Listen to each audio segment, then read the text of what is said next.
дуруд шунавандаҳои гиромӣ, силсила гуфторҳои хониши бадиӣ. ба таваҷҷӯҳи шумо романи кайфари диловари мирзо дар қироати корманди шоистаи тоҷикистон лолахон сатторӣ. оғози гуфтори 22.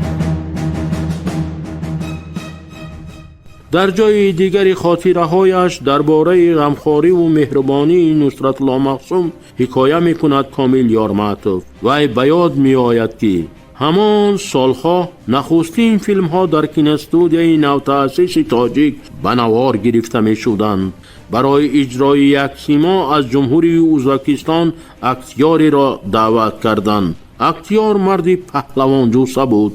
идораи кино на ӯро сер карда метавонисту на барояш сару либоси мувофиқ пайдо кард. актёр марди доно буд. як рӯз бемаслиҳат ба шаҳри Сталинобод рафтанд. назди Нусратулло Мақсум медарояд. ӯ бо сарвари давлати навини тоҷикон дар кадом мавзӯъ суҳбат кард касе намедонад, вале рӯзи дигар ҳамроҳи 4 шутурбор ба назди ҳамкасбон баргашт. бори овардаи вай аз маводи ғизоӣ ва сару либос иборат буд.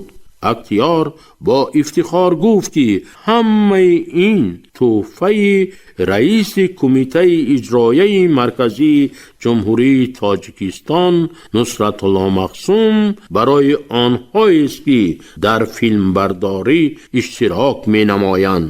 ситоди ғарм фаврӣ ба номи анҷумани дуюми шуроҳо дар бораи тарумор карда шудани лашкари Фузайл Мақсум барқия фиристод. дар барқия таъкид карда шуд ки аҳолии маҳаллӣ сиёсати давлатро пурра тарафдорӣ намуда дар саркӯб кардани қувваҳои зидди давлатӣ саҳми сазовор гирифтанд. Нусратулло Мақсум бо табъи болида барқияро хонд ва бо ғалабаи аскарони сурх ҳамаро табрик гуфт. баъди каме таҳаммул вай суханашро идома дод. рафиқон вакилони анҷуман, мо бояд дар маҳв намудани душманони давлати шӯравӣ ҳушёриро аз даст надиҳем. албатта дар байни аҳолӣ тарафдорони ин қувваҳо ҳастанд ва вазифаи ҳар кадоми мо он аст ки мӯйро аз хамир ҷудо кунем. масъалаи хеле нозук аст. дар байни босмачиён мардони фиреб хӯрда кам нестанд. онҳоро афв намудан ва ба роҳи рост ҳидоят кардан аз ҳар фарди ватандӯст масъулият мехоҳад. вай ин суханҳоро беҳуда нагуфта буд. аз таҷриба медонист ки душманони сохти нав дар ин вазъият метавонанд корро ба манфиати хеш анҷом диҳанд. яъне ба ҷавобгарӣ кашидани ашхоси фиребхӯрда мардумро ноумед мегардонид. фиребхӯрдаҳо чун пай мебаранд ки ҳукумат гуноҳашонро намебахшад, барои зинда мондан то охирин нафас мубориза мебаранд. чунин ранг гирифтани масъала боиси аз нав авҷ гирифтани хунрезиҳо мегардад. Нусратулло Мақсум ҳанӯз соли 1925 ин масъаларо дуруст дарк карда авфи умум эълон намуд. ҳатто онҳоеро ки ба муқобили ҳукумат ҷангида буданд авф кард, ба он шарт ки эшон ихтиёрӣ силоҳи худро супоранд ва ба давлат таслим шаванд. натиҷаи ҳамин чорабинии муфид буд ки соли 1926 босмачигарӣ комилан аз байн бурда шуд. маҳз ҳаракати зидди инқилобӣ ба пешрафти соҳоти гуногуни хоҷагии халқи ҷумҳурӣ зарбаи корӣ мезад. ба ҳар восита пешгирӣ намудани он ва зудтар барҳам додани зиддиятҳои дохилӣ имкон медод ки бо дастгирии ҷумҳуриҳои иттифоқ хоҷагии халқ рӯ ба инкишоф оварад ва зиндагии мардум беҳ гардад.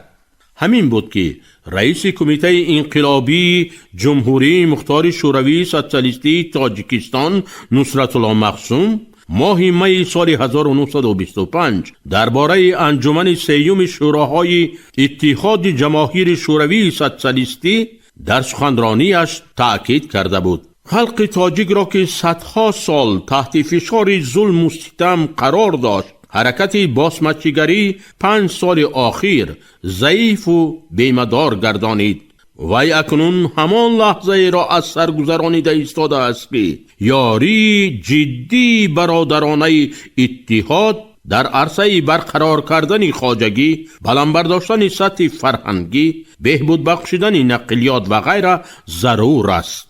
خلق تاجیک امروز چی بودن اتحاد شوروی را خوب می دانند و سوگند خورده است که تا آخرین قطره خون خیش پاسبانی مظفریت‌های اکتبر کبیر خواهد بود. حمله دسته‌های مخالفین از نو بالای ملت تاجیک مصیبت آورد. چندین تن از فرزندان فدایی ملت که حیات خیش را وقف شکوفایی دولت نو تأسیس تاجیکان کرده بودند در مبارزه هلاک گردیدند.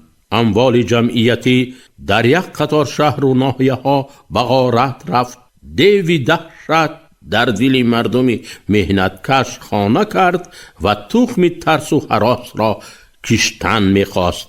ولی دولت مردان تاجیک با سروری فرزندی فرزانه نصرت الله معصوم دلشکسته نشده، با مدد حکومت مملکت پهناور شوروی برای دوباره برقرار نمودن خرابی ها و سرعت بخشیدن و پیشرفت اقتصادیات مملکت مشغول شدند. این دوره نیز برای جمهوری مختار تاجیکان دوره حساس و تقدیرساز بود. چنان که در بالا ذکر کرده شد، نصرت الله معصوم از روزهای اولی به سر قدرت آمدنش برای تشکیل نمودن دولت مستقل تاجیکان در هیئت جماهیر شوروی تلاش میکرد. بارها به نام ستالین نامه نوشته با دلیل‌های قوی بزرگی ملت تاجیک و صاحب اصلی آب و خاک بودنش را اثبات نموده او را باور میکنند که تاجیکان با مدد رهبران بلندپایه حکومت شوروی شهر و نواحی از دست دادهشان را باز برگردانیده میگیرند. رهبریت جمهوری همسایه پنبه برگوش زده سکوت اختیار کرده بود. حتی درباره به تاجیکستان همراه نمودن اویزد خوجند حرف بدهان نمی آوردند، حالان که هنوز سال 1925 در اساس دکلراسیا قید شده بود که تا به انجام رسیدن جنگ شهروندی خوجند در هیئت ازبکستان میماند و بعد آن را به تاجیکستان همراه می نمایند. جنگ تمام شد و نصرت الله معصوم را حل نگردیدن این مسئله آرام نمی گذاشت. با شخصیت‌های معروف خوجندی سر مسئله مذکور پیوسته در رابطه بود. بالاخره فرزندان به عار و ناموس خوجند از آن که تا هنوز به هیئت جمهوری ازبکستان بودند اظهار ناراضگی کردند.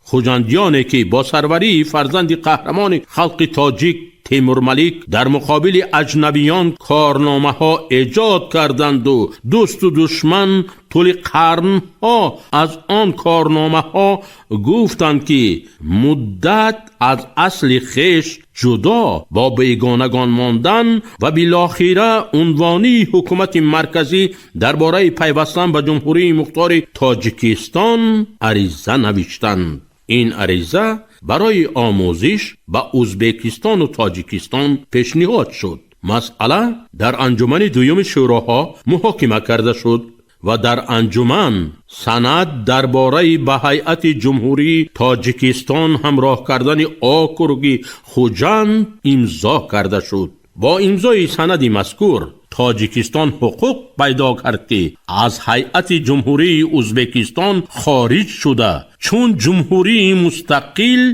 در هیئت جماهیر اتحاد شوروی ماند. اکنون اهالی تاجیکستان از 1 میلیون بیشتر و با افغانستان و خیتای هم سرحد بود. 11 سپتامبر سال 1929 کمیته اجرایی مرکزی جمهوری مختار شوروی سوسیالیستی تاجیکستان بررسی مسئله جدا شدن تاجیکستان را از هیئت جمهوری ازبکستان و به هیئت جماهیر شوروی همچون جمهوری مستقل داخل شدن را ضرور شمارید.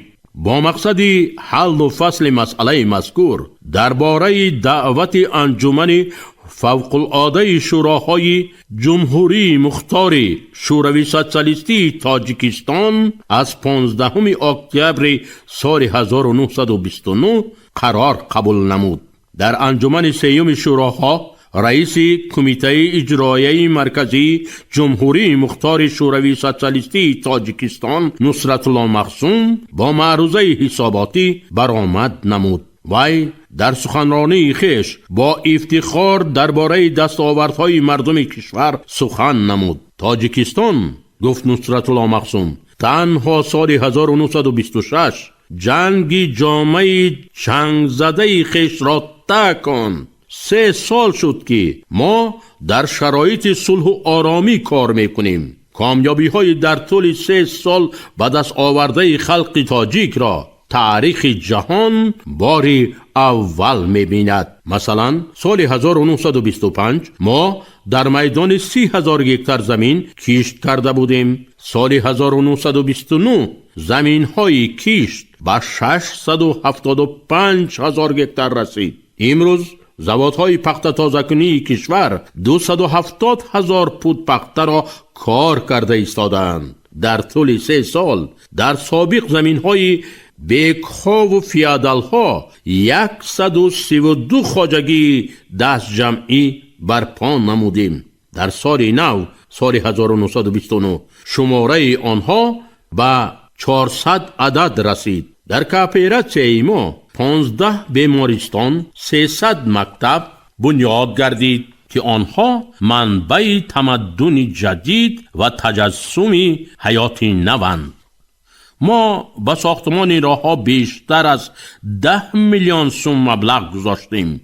در طول 5 سال به ساختمان راه 70 میلیون سوم خرج کرده شد. سیمای تاجیکستان الکی شناخته نشونده است. انجمن سیوم شوراها انجمنی سرنوشت ساز و تاریخی بود. بعد تصدیق تأسیس یابی جمهوری اتفاقی شوروی سوسیالیستی تاجیکستان، انجمن سیوم شوراها در شکل زر اعلامیه قبول کرد. انقلاب اکتبر مهنتکشان را از استثمار صنفی سرمایه‌داران و پمیشک‌ها آزاد نموده به خلق‌های سابق امپریای پادشاهی آزادی آورده به آنها حقوق خود معین کنی حتی تا به جداشوی دولتی را داد. با راهبری و یاری پرولتاریات روسیه مهنتکشان تاجیکستان، بخارا و خوارزم حاکمیت امیری را سرنگون ساخته، حکمرانی سرمایه‌داری را برباد داده، حکومت شوراها را برپا نمودند که امکانیت آزادانه خود معین کنی خلقهای آسیای میانه را در اساس پرینسیپ های بزرگی انقلاب اکتبر کبیر تأمین نمود. به خاطر همراهی بین الخلقی کارگران و دهقانان که برای حمایه وطن سوسیالیستی خود از خطرهای بیرونی و داخلی روانه کرده شدند و به مقصد متحدی کوشش‌های همه خلق‌هایی که سکون اتحاد جماهیر شوروی سوسیالیستی میباشند. برای کامیابی ساختمان سوسیالیسم در اساس همکاری برادرانه، انجمن سیوم فوق العاده شوراهای جمهوری تاجیکستان از نام کارگران و دهقانان تمام تاجیکستان و ولایت مختار کوهستان بدخشان به همه خلقهای جهان با تنتنه اعلان می کند. یکم، با اراده عالی مهنتکشان تاجیکستان از جمهوری مختار شوروی سوسیالیستی و جمهوری شوروی سوسیالیستی در هیئت ولایت مختار کوهستان بدخشان و آکروگ‌های خوجند، اوراتپا، حصار، غرم، قرغانتپا، کلاب و پنجکن تبدیل می‌یابد. اختیاراً همچون اعضای کامل حقوق در اساس اعلامیه انجمن سیوم شوراهای اتفاق جمهوریه‌های شوروی سوسیالیستی و اتفاق جماهیر شوروی سوسیالیستی داخل می شود. سیوم، جمهوری شوروی سوسیالیستی تاجیکستان همزیستی برادرانه همه ملت‌های ساکن آن را و انکشاف سیاسی، خواجگی و مدنی این ملت‌ها را تأمین می نماید. در همین انجمن نصرت الله مخصوم رئیس کمیته اجرایی مرکزی جمهوری شوروی سوسیالیستی تاجیکستان انتخاب گردید. عبدالرحیم حاجیبایف رئیس شورای کمیسران خلق تعیین شد. سال 1930 در تمام جبهه‌های خواجگی خلق جمهوری تاجیکستان دیگرگونی‌های نظررس به چشم می‌رسید. نصرت الله مخصوم برای رشد و نموی دولت نوین تاجیکان همراه هم مسلکانش فداکارانه زحمت می‌کشید. محض در همین دوره از روی نقشه دولتی 5 ساله یکم رشد ساحات گوناگون اوج گرفت. زوادهای خیش، استحصال موادهای ساختمانی، زوادهای اسفالت براری به کار انداخته شدند و با فندگی دقت مخصوص داده می شد. نصرت الله مخصوم به انکشاف ساحه علم بیشتر دقت می داد. با مقصد آموزش ذخیره‌های طبیعی مملکت، محض با تشبث وی کمیسه علمی تاجیکی، اکسپدیسه کمپلکسی پامیر و باز چندین کارهای دیگر انجام داده شد. نصرت الله مخصوم به مسئله آزادی زنان و بلند برداشتن موقع آنها در جمعیت دقت مخصوص می‌داد. همین بود که هنوز سالهای 1924 1926 برای به کارهای راهبری کننده جلب نمودن زنان کارهای زیادی فهماندهی را به راه ماند. چون این مناسبت غمخوارانه نسبت زنان امکانیت فراهم آورد که در سالهای دشوار صدها زنان و دختران تاجیک در پهلوی مردان دست به کارهای سازندگی زدند. 26 نفر زنان در کارهای راهبری کننده فعالیت نموده به مردان اثبات کردند که زنان و دختران تاجیک از عهده کارهای راهبری و سروری نیز برآمدن می توانند. او سال 1930 در مقاله اش شوراها سیتات آزادی بخش زنان که در روزنامه سویتسکی تاجیکستان به تب رسیده بود در خصوص ماهیت سیاسی دور در حیات زنان باری دیگر اندیشه هایش را بیان نمود. او با افتخار نوشته بود: ما شاهدی بالاروی فعالناکی زنان می باشیم. شماره زنها در شوراها و کمیته اجرایی جمهوری می افزاید. توجه به دانش و تحصیل 10,000 زنان را به مؤسسه های تعلیمی جلب می سازد، آنها را از اسارت و جهالت بیرون می آرد. بهار سال 1930 شماره خواجگی های دست جمعی در تاجیکستان را به افزایش آورد. ابتدا شرکت های کارکرد مشترک زمین تاسها که برای تأسیس کلخاسهای آینده اساس می گذاشتند فعال گردیدند. اکنون دهقانان تاجیک صاحبی تراکتور بودند که مشکلاتشان را آسان می کرد. آغاز سال 1931 شماره تراکتورهای دهقانان تاجیک به 1085 عدد رسید. سال 1931 میدان عمومی کیش در جمهوری تاجیکستان 785,900 هکتار را تشکیل می کرد. اکنون در وادی وقت پختکاران 51,000 هکتار پخته مهین استحصال می کردند که نسبت سال 1929 20,000 هکتار زیاد بود. مهاجران کشاورزی و فراریان به وطن برگشته با کارهای کشاورزی با دل گرم و عزم قوی دست زدند و سهم آنها در رشد و نموی مملکت خیلی کلان بود.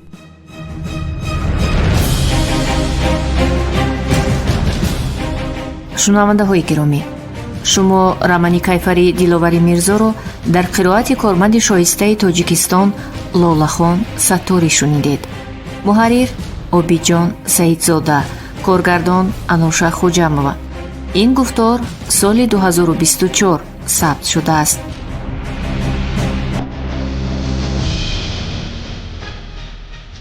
анҷоми гуфтори 22